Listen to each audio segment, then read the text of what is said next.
All right, YouTube, I'm about to bring you some more fire. It's gold. So here's the biggest Etsy hack that I figured out. I used to use this back when I used to get on Etsy. I stopped doing Etsy because now I do local fundraising and events, make a bunch of money from doing that. It's far easier. I have my contracts, my agreements with schools and different organizations. So I do that, but there's nothing against Etsy.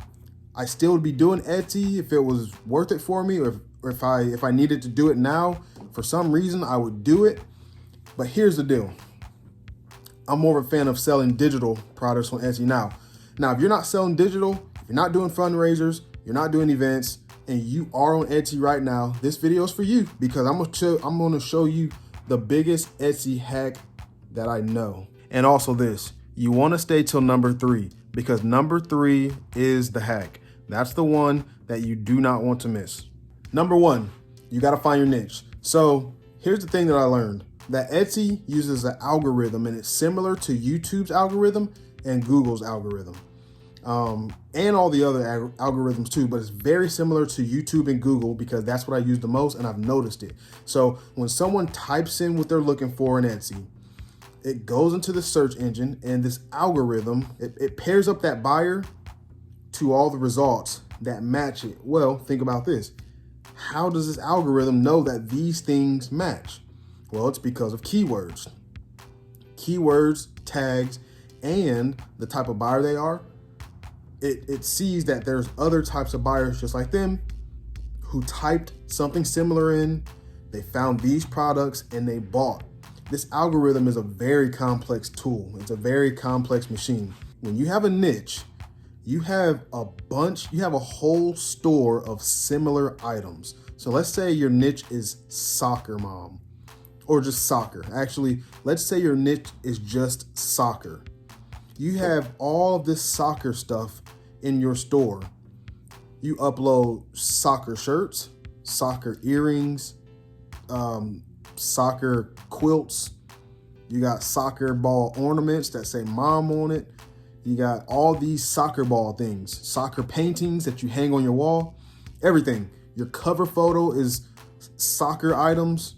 Your profile pictures are soccer. Okay, do you get the idea now? Your niche is soccer.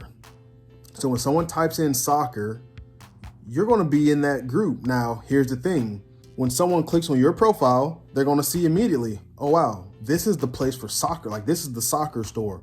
They're gonna like your store, favorite your store, save your store, follow it, whatever it is.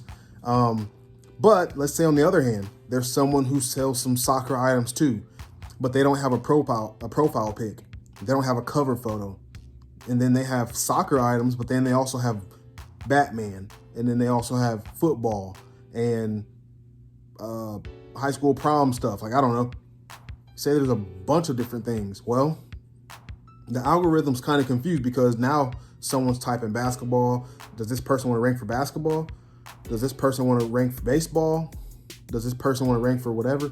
They don't even have a profile pic. So that's the difference between when you niche and you don't niche. When you are niche specific, then you are the go-to for that thing. So like I said before, soccer, your store is all decked out in soccer stuff. The algorithm knows to include you in the search results. They know. Next up is keywords. So you want to make sure you're utilizing your title, description, and your tags. Now keywords, let's go over keywords just briefly here.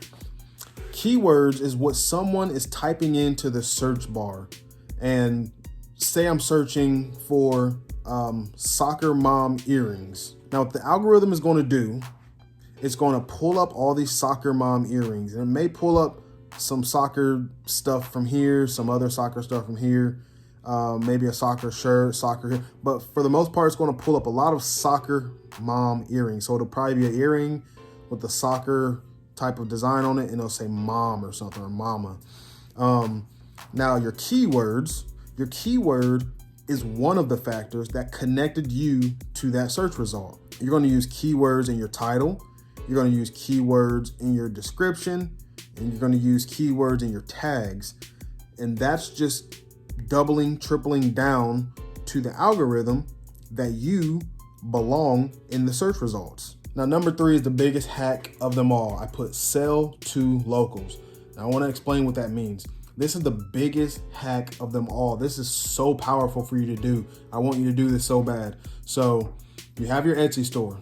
You have it niched down. You have your keywords in place. And now you have your products. What you're going to do is you have your Facebook business page now, or your group, or you have a personal page, or you know some people in your niche that you can sell to.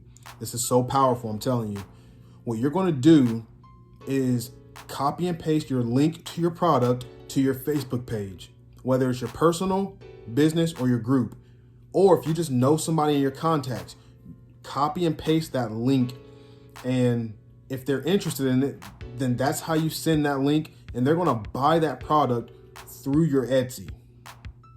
Okay, so instead of Etsy going out and trying to find your customer, and instead of you paying for Etsy ads or just uploading your product and letting it sit for a year and not getting a sale, you're going to actually just paste your link to the buyer that you have that's local.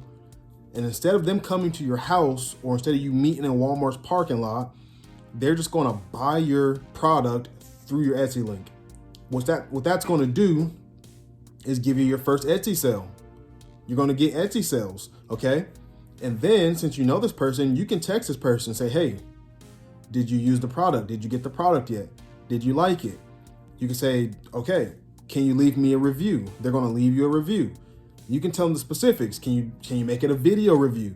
Can you make it a photo review? I'm telling you, this is so powerful, because when you get 5 of those, Etsy will do the rest. So all Etsy wants to know is that you have a high quality product and that people trust you. And then when they get the 5-star review, it confirms it. And then that starts that snowball. After you do that, you will no longer have to even do Etsy ads. You won't have to do it, because Etsy is going to push your product to all the people who was just like that person. So, okay, I hope these 3 tips here, these 3 Etsy hacks, I hope they help you get on your feet on Etsy. And if they do, comment below. Let me know how it works for you. Let me know which one of these that you're doing now. Let me know which one that you're going to do if you're not doing it. And like and subscribe, please. Bye.